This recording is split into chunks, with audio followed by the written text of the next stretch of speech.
bonjour. Bonjour. À un moment donné, dans le constat précédent, au-delà du raisonnement, on s'est un peu frités tous les deux. Quand tu as raconté cette histoire de bébé que certaines mamans de certains peuples d'Amazonie, je crois, noyaient. Alors bon, je n'ai pas compris que tu ne puisses me donner d'explications sur ce qui motivait le geste de ces femmes. En tout cas, tu semblais dire qu'il n'y avait pas d'explication. Bon. Mais en fait, ce qu'il fallait comprendre, c'est que le pourquoi humain n'a que très peu d'importance face au dessein de Dieu, au dessein divin. Et qu'il s'agissait plutôt de destinée, la destinée de ces bébés, de ces peuples, et par extension de l'humanité tout entière, qui doit disparaître peu à peu.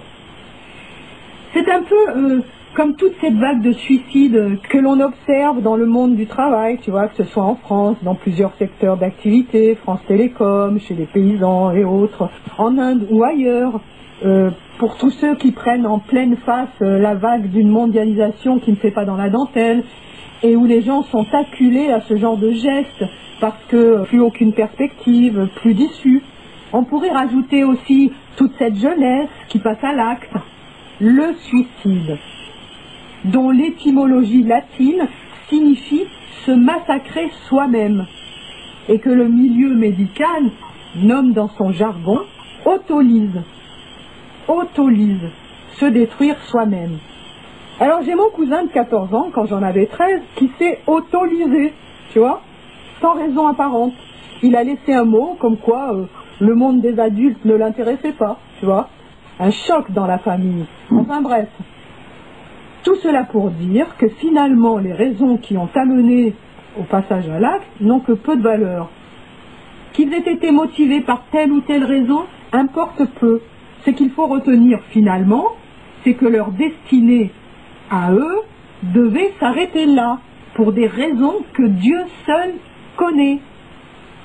Alors, il est bien clair que nous, pauvres humains, avec nos tonnes et nos tonnes de questions vaines et stériles, nos tonnes d'élucubrations, de spéculations, de remue-ménages mentaux tumultueux, pour rien du tout finalement, on oublie que l'essentiel n'est pas là. Alors là, je commence à comprendre vraiment l'inanité de toute cette clique de théoriciens qui ont voulu penser, repenser, tournicoter les processus psychiques humains, les répertorier, les analyser, les disséquer pour en faire une science, la science psychanalytique, celle-ci s'étant imposée comme une discipline de sciences humaines à laquelle nul ne peut déroger. Alors Sigmund Freud, tu vois, Freud, tu sais qu'il fut menacé par le régime Nationalsozialismus, le NSDAP, le Parti national-socialiste des travailleurs allemands, pour ne pas dire des nazis. C'est étonnant quand même qu'ils n'en aient pas fait leur cheval de bataille, eux qui adoraient les expérimentations humaines suspectes, tordues, tu vois. Car si on peut parler de barrage, par exemple en homéopathie, comme véritable frein pour le traitement de maladies, on peut dire aussi alors que la psychologie moderne, c'est un véritable frein aussi pour la compréhension des événements de la vie. Hein. Oui, tout à fait. Oui, de tout comprendre, c'est difficile d'aborder ça toujours par le bon bout, parce qu'à un moment donné, effectivement, il faut comprendre que les choses vont bien au-delà de simplement un constat d'un fait, c'est-à-dire, voilà, celui-ci s'est suicidé parce que, ou il y a une guerre, parce que, ou il y a eu un accident, parce que, ce parce que, il reste toujours dans le constat du fait, mais il ne va pas au-delà. Alors que c'est les choses, c'est un ensemble, c'est un tout, et à un moment donné, effectivement, un personnage, il ne meurt que le jour de sa mort qui est inscrit en lui à sa naissance. Il n'y a pas d'autre solution, il n'y a pas d'autre alternative. À présent, comment les choses se présentent pour l'amener à ça dans le fait en lui-même, c'est un autre aspect de la question. C'est pas que ça n'a pas d'importance, effectivement, et on voit bien que que pour en venir à ce peuple qui s'autodétruit en noyant les nouveaux-nés, c'est sûr qu'il y a quelque chose en soi qui amène à ça, c'est un ensemble de choses, mais fondamentalement, c'est que ça fait partie donc de la destinée de ce peuple de disparaître à ce moment-là. Eh bien oui, et on parle de ces peuples, mais dans l'ensemble, mondialement, l'humanité est en train de se tirer une balle dans le pied, parce que la manière dont elle pollue, dont elle consomme de la chimie, etc., dans n'importe... Enfin, je veux dire, tout est fait là pour aller vers la destruction de l'homme, hein. Oui, de toute façon. Mais pour en venir à ce peuple amazonien, ce qu'il a de démonstratif, c'est justement l'impossibilité qu'il y a pour les sociologues de comprendre ce qui les motive, dans le sens où on veut comprendre en Occident des motivations qui sont des motivations relatives, des motivations secondaires, des motivations qui ne font pas, c'est-à-dire qui sont simplement, qui font partie, en quelque sorte, de l'acte. Oui, mais là, par exemple, pour cette manière de fonctionner, que le choix qui a été fait par l'industrie, par exemple, on connaît la motivation, tu vois, c'est quand même pour faire des profits, tu vois ce que je veux dire? Oui, je comprends, mais parce on est dans ce monde et puis on peut envisager les différents rouages et les interpréter de différentes manières. Mais quand il s'agit d'un peuple qui vit le plus près possible de la nature comme vivaient ces gens-là, le monde occidental, il est complètement démuni. Qu'est-ce qu'il veut aller chercher comme motivation? S'il va demander à une femme de là-bas, pourquoi est-ce que vous faites ci, vous faites là, ils vont se truc. Qu'est-ce que tu veux qu'elle leur raconte? Donc, de toute façon, même si elle leur raconte quelque chose, ils ne comprendront rien. Voilà, c'est pour ça que je dis qu'il n'y a pas d'explication à donner dans ce sens-là. Ou alors, il faut rentrer dans des explications qui sont d'un tout autre ordre, où on prend l'ensemble des choses et on va au fond de la question. Alors, à un moment donné, pourquoi? Parce qu'on peut dire aussi à quelqu'un, pourquoi il est mort? Alors, pourquoi il est mort? Il est mort parce qu'il avait ci, parce qu'il avait là.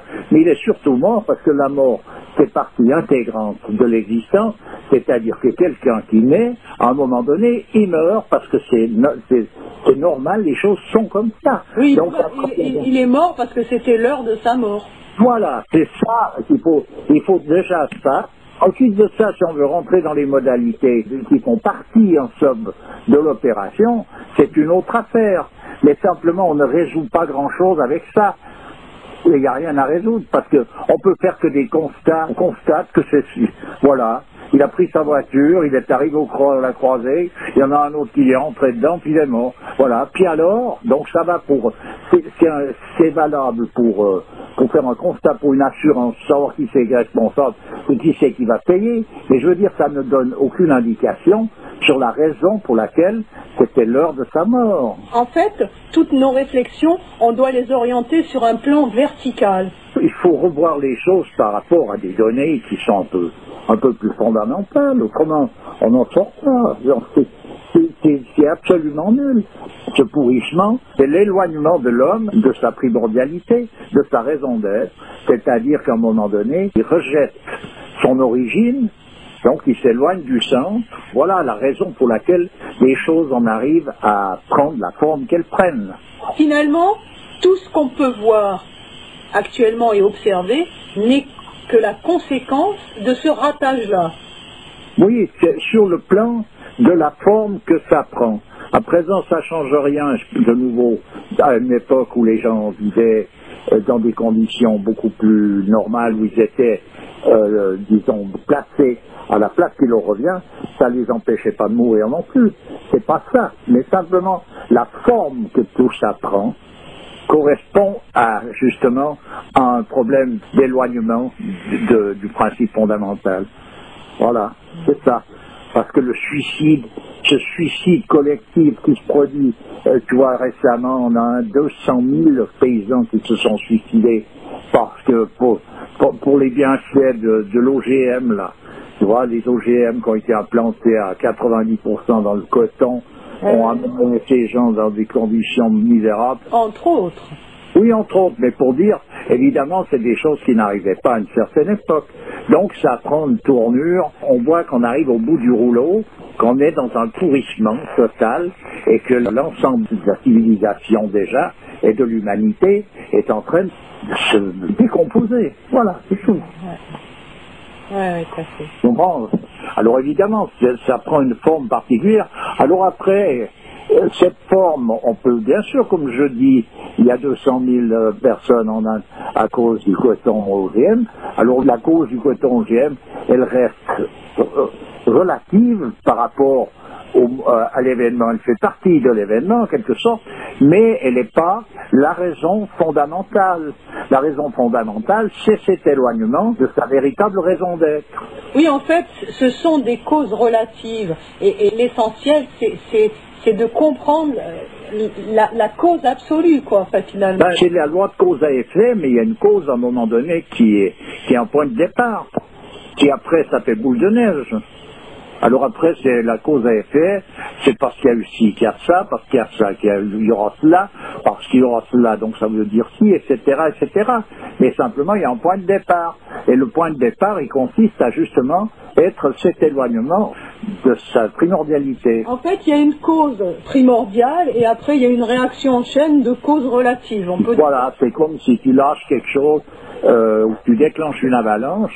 Le fait de déclencher l'avalanche n'a rien à voir apparemment avec les résultats, dans le sens que quand l'avalanche est en marche, elle ramasse tout sur son passage, alors que le déclenchement, c'est rien, c'est imperceptible, c'est hors de ce contexte, c'est beaucoup plus subtil. Le cri de quelqu'un, la voix, un coup de trompette, ça déclenche une avalanche. Oui, oui. Donc apparemment, il n'y a pas de rapport. Oui, oui, tout à fait. Voilà. Et après, on pourrait dire, comme on peut dire aussi que le personnage qui vient pour faire ça, tu vois, c'est toujours faut aller au bout de l'enquête. Quelqu'un fait une enquête, que ce soit dans le domaine de la psychologie ou que ce soit dans un domaine quelconque, il faut aller au bout des choses. Alors on a constaté ça, d'accord, mais pourquoi ces choses en sont là? Alors, tout de suite, si on baisse les bras, ouais, alors là, parce que bon, c'est plus visible, c'est plus palpable, donc on n'en sait rien. J'avais déjà parlé de ça dans un truc, une anecdote concernant l'épidémie de peste en Chine, là, qui avait été faite. Pourquoi? Parce qu'il y avait eu un changement de mode à Paris. Donc après, pour faire le rapport, évidemment que c'est difficile. Puis au total, on peut le décrire et on s'aperçoit qu'il y en a un. Alors vas-y, explique-le, rappelle-le. Eh ben, c'est simplement que il y a eu un changement de mode, c'est que il y a en Mandchourie, il y avait une marmotte qui était chassée un peu pour, et on utilisait sa fourrure. Et tout d'un coup, à Paris, il y a eu un coup de mode où cette fourrure, elle a pris tout d'un coup de l'essor, et tout le monde en voulait, donc allez, ça y est, donc faut chasser ces marmottes. Et en l'occurrence, les chasseurs en Mandchourie, c'est des personnages qui étaient éduqués, c'est pas la chasse pour comme elle est pratiquée de nos jours, et tous les animaux malades, on ne les chassait pas, on ne les tuait pas. Au contraire, on leur facilitait la tâche, on leur donnait même de la nourriture si ça se présente, etc. Bon. Donc là, il s'est improvisé des chasseurs qui, eux, n'avaient pas d'éducation, tout simplement. Ils se sont improvisés pour des raisons économiques. C'est que les pots, il y avait des gens qui venaient faire du ramassage et qui les payaient tant, donc une montagne de chasseurs là sont improvisés, quoi. Oui. Donc, tout ce qui bougeait, qui était cet animal, allez, on le dérouille. Donc ces animaux malades, on les a tués. Bon, et bien ensuite, épidémie de peste. Parce qu'ils étaient porteurs de quelque chose qui faisait que c'est eux qui neutralisaient en quelque sorte le développement de cette peste pour des raisons diverses que je ne connais pas. Mais voilà. Voilà donc, quand on regarde la chose, pourquoi? Comment on peut expliquer qu'une maladie soit là comme un petit peu un garde-fou pour une maladie encore plus terrible? Ah bon, écoute, ça après, il faut rentrer là-dedans. tu vois, le rouage à suivre pour donner une explication qui puisse être valable. Moi, là, en l'occurrence, ce constat me fait voir simplement, et fait voir que quand on veut chercher les causes de quelque chose, il faut aller un peu au bout des choses. Ça ne sert à rien autrement de regarder je sais pas quoi. Oui, oui, parce qu'il y a des causes apparentes, mais il y a aussi des causes plus profondes. Alors ils peuvent avoir vu, mettons, que c'est parce qu'il y a eu des animaux malades qui ont été tués, constate ça, donc c'est eux qui ont propagé cette peste, mais ça suffit pas. Pourquoi est-ce qu'ils ont été tués alors que normalement l'éducation des chasseurs se fait de cette façon? Parce que il y a eu un changement de mode à Paris. On peut aller encore plus loin, on peut aussi poser la question pourquoi est-ce qu'il y a eu un changement de mode à Paris, etc., etc. Mais je veux dire, il faut essayer d'aller plus loin que le bout de son nez dans une recherche pour comprendre quelque chose du roi, autrement on comprend rien du tout. D'accord, alors moi je vais rebondir là-dessus, parce que c'est intéressant tout ça, parce que tu vois, tu nous as expliqué, pour que la boucle soit bouclée dans cette création, il faut que l'on passe par toutes les possibilités de manifestation de toute chose. Puisqu'on parle de maladie, ça veut dire que toute maladie doit s'exprimer, si on peut dire. C'est-à-dire que tout ce qui fait partie de ce cycle doit se manifester pour que le cycle soit bouclé. Voilà. Donc, ce qui est important, c'est de constater quand plus on s'éloigne de notre raison d'être, plus l'abîme devient énorme. Et donc, c'est pour en revenir à la seule solution qui est à la portée de l'homme, c'est de se rapprocher du centre. Et par quel moyen? Ces moyens ont été offerts par les différentes religions, traditions qui se sont manifestées. Voilà. C'est-à-dire la répétition du nom de Dieu. Oui, oui, d'accord. On l'a dit dans le précédent. Oui, non, on peut le redire 100 fois. Hein. Ce qui est bien, c'est qu'en même temps, on retombe toujours sur nos pieds, on retombe toujours sur la même chose. C'est ça. Parce que c'est ça, en réalité, le point de départ de toute l'avalanche. Alors après, si on veut aller se perdre dans un des rouages, on n'en finit plus. Ouais. On n'en finit plus. De toute façon, on n'en finit jamais. Ouais. C'est pas possible. Ok. Je te remercie. À bientôt. À bientôt. Au revoir. Au revoir.